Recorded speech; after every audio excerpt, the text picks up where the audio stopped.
yang bersangkutan begitu? Yang pasti gini, pertama adalah kita apresiasi bahwa perwakilan kita di Turki sudah secara tanggap cepat melakukan pendampingan terhadap Handika ini. Lalu kalau saya tidak salah, mereka pun sudah melakukan kontak dengan pengacaranya, lalu kemudian juga memberikan kebutuhan-kebutuhan bagi Handika. Itu yang kita apresiasi. Nah, yang kedua, memang ini masalah yang berkaitan dengan kedaulatan di Turki.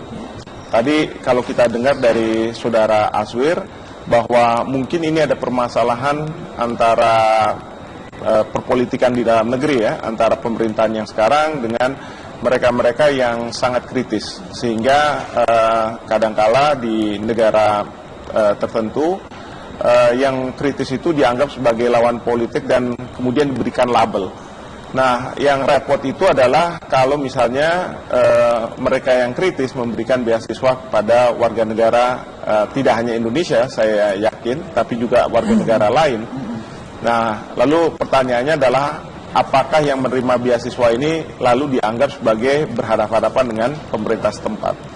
Atau tadi yang disampaikan oleh Rivi bahwa seberapa jauh yang bersangkutan ini terlibat di dalam organisasi dan kemudian turut mengkritisi pemerintahan yang ada, sehingga mereka atau dia dianggap sebagai turut di dalam seolah menggoyang pemerintahan yang ada sekarang. Nah, ini yang kita harus tunggu otoritas setempat, tetapi perwakilan kita ini harus melakukan pengawalan. Ini jadi masalah? Ini jadi masalah karena begini, walaupun tadi dilabel seolah-olah sebagai teroris gitu ya, karena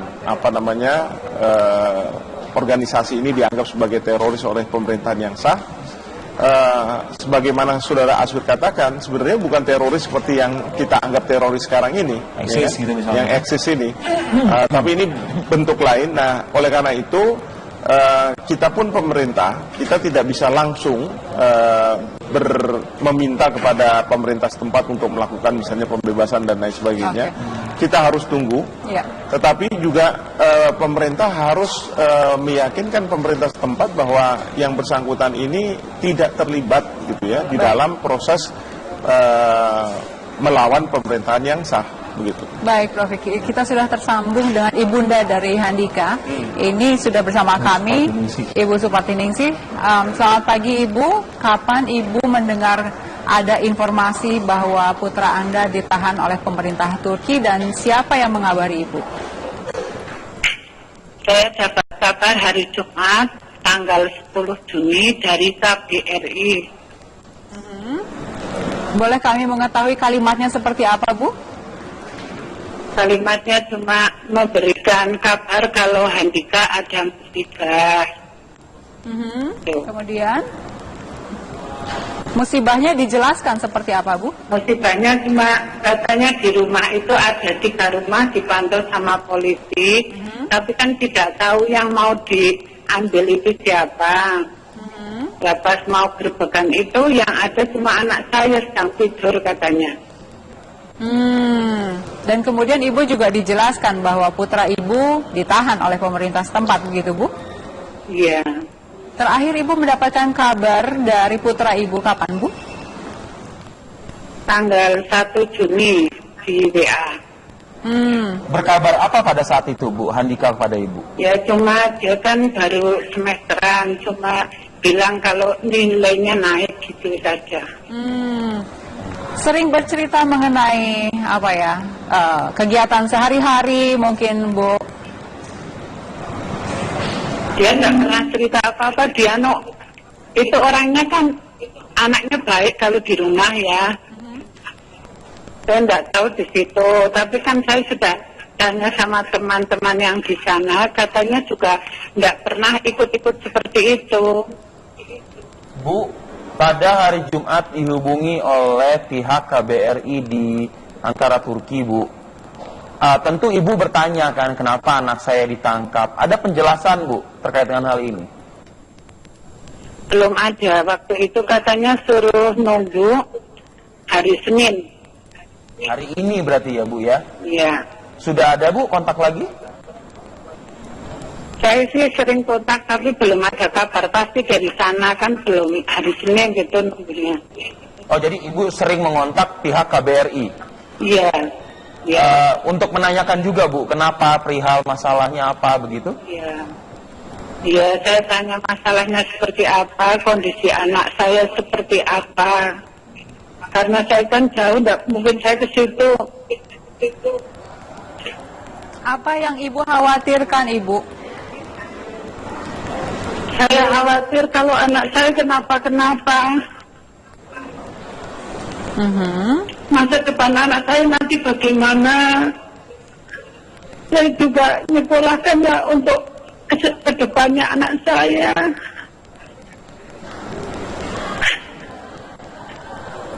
Sosok Saya Handika. mohon dengan pemerintah. Ya, silakan Bu, dilanjutkan, silakan. Ya, saya mohon dengan pemerintah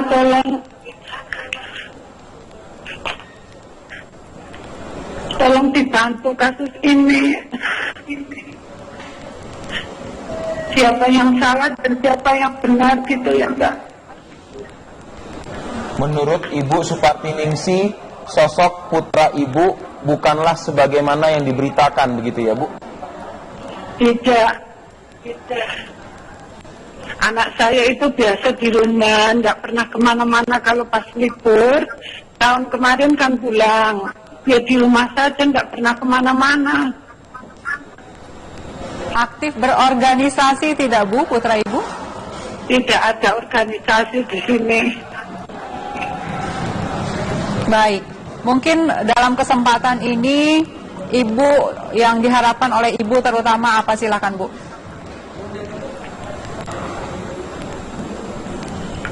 Saya mohon pemerintah segera menyelesaikan masalah ini supaya anak saya bisa bebas dan bisa sekolah lagi. Baik, berapa semester lagi Bu kurang lebih? Ini kan sudah 3 tahun di situ, yang 1 tahun untuk Tomer. Baik, Ini masih 2 tahun lagi. baik. Baik. Saya, Mbak, Ya, saya silakan Bu. kasihan itu kan kabar dari KBRI sama yang di media itu tidak sama. Saya kasihan sama itu ke depannya anak saya, Mbak. Baik. Baik Ibu Supartiningsih, terima kasih atas waktu Ibu menyempatkan berbincang bersama kami Bu. Dan harapannya setelah ini adalah ada kabar baik untuk warga di Wonosobo. Prof, pemerintah bisa? Ya, mudah-mudahan pemerintah bisa. Gini, kalau saya lihat ada negara-negara di dunia ini ya, ada negara, mohon maaf kalau saya katakan seperti ini, Korea Utara, yang kadang-kadang dasarnya tidak kuat, orang itu kemudian ditahan gitu, warga negara Amerika dan lain sebagainya. Tentu itu akan sangat pelik. Tapi kalau misalnya di Turki, kita tahu bahwa di sana demokrasi tumbuh, sistem hukumnya ada. Saya yakin pemerintah tentu bisa mengawal proses dari saudara Handika ini. Ya, dan tentu kalau misalnya seperti tadi Ibu Supartiningsih yang sampaikan bahwa Handika ini anaknya yang baik dan lain sebagainya, dan memang tidak ada keterlibatan, saya yakin akan bisa dibebaskan. Tetapi ini semua bergantung pada otoritas tempat, bagaimana mereka memeriksa Handika. Dan pemerintah kita melalui perwakilan tentu tidak bisa melakukan intervensi. Ya, kita hanya bisa melakukan pengawalan terhadap proses ini. Dan mudah-mudahan memang tidak seperti yang diduga oleh otoritas Turki ketika dia ditangkap ini. Mungkin saja karena dia bergaul dengan teman-teman Turkinya yang mungkin dianggap sebagai militan dari organisasi Hizmet ini. Bukan berarti kalau misalnya tadi Indi menyebutkan Aswir ya tadi ya, yang menyebutkan ada 400 penerima beasiswa dari Hizmet begitu, bisa jadi ya jangan-jangan nih begitu, pemerintah Turki menjadikan 400 ini akan menjadi korban juga dong. Iya. Korban politik begitu kan? Itu yang kita masih belum tahu. Mudah-mudahan sih tidak seperti itu. Karena tadi ada variabel yang mengatakan Karena bahwa ada stigma tidak suka dengan Hizmet, Pak, misalnya. tidak suka dengan Hizmet, tapi juga ada variabel yang mengatakan bahwa si Handika ini satu rumah dengan mahasiswa Turki yang kemungkinan sangat aktif di dalam Hizmet. Dan kemudian yang diintai itu adalah rumah gitu ya. Jadi pada waktu itu mungkin otoritas tempat menciduk semuanya tanpa Jadi salah melihat. tangkap dong berarti jangan. Kita nggak tahu. Kita berharap bahwa itu salah tangkap, tapi kan harus ada proses hukum di sana. Dan kalau memang tidak ada bukti apapun, ya tentu Handika akan dibebaskan. Baik, tadi informasi dari Ibunda dari Handika mengatakan seperti itu kurang lebih ya kabar dari KBRI. Dan kita masih terhubung dengan Mas Azwir? Mungkin. Oke, Mas Azwir, apa yang bisa dilakukan oleh rekan-rekan PPI di sana, Mas Azwir? Ya, pertama kita terus komunikasi intensif. Memang ini musim ujian akhir ya, seperti disampaikan oleh Ibu. Dan saya juga beberapa kali kemarin dengan Ibu, seharian kita komunikasi terus. Saya meyakinkan bahwa Ibu, sepengetahuan kita dan informasi yang kita himpun, bahwa anak Ibu itu alhamdulillah anak yang baik. Sehari-hari dia baik, salatnya semuanya, dan dia itu bukan pencuri.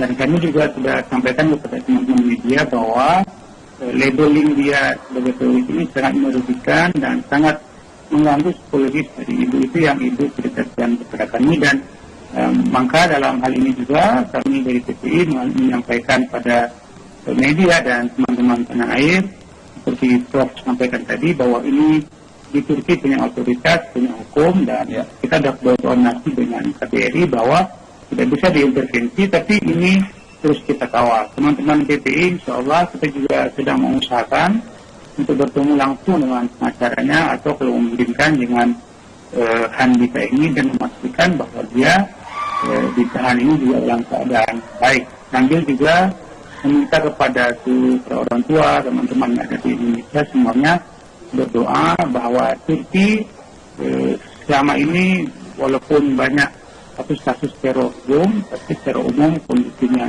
stabil, baik. Teman-teman mahasiswa di sini, sepengetahuan kami, data-data yang kita miliki, itu semuanya umumnya baik-baik. Anak-anak yang juara-juara Olimpiade yang di Indonesia, kemudian datang ke Turki.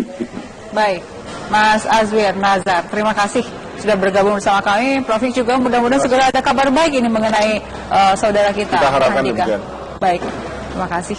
Saat lagi kita kemana lagi nih? Nanti kita coba memantau Andro lagi yang ada di tengah kota Jakarta dengan segala hiruk pikuknya begitu ya. Saat lagi begitu.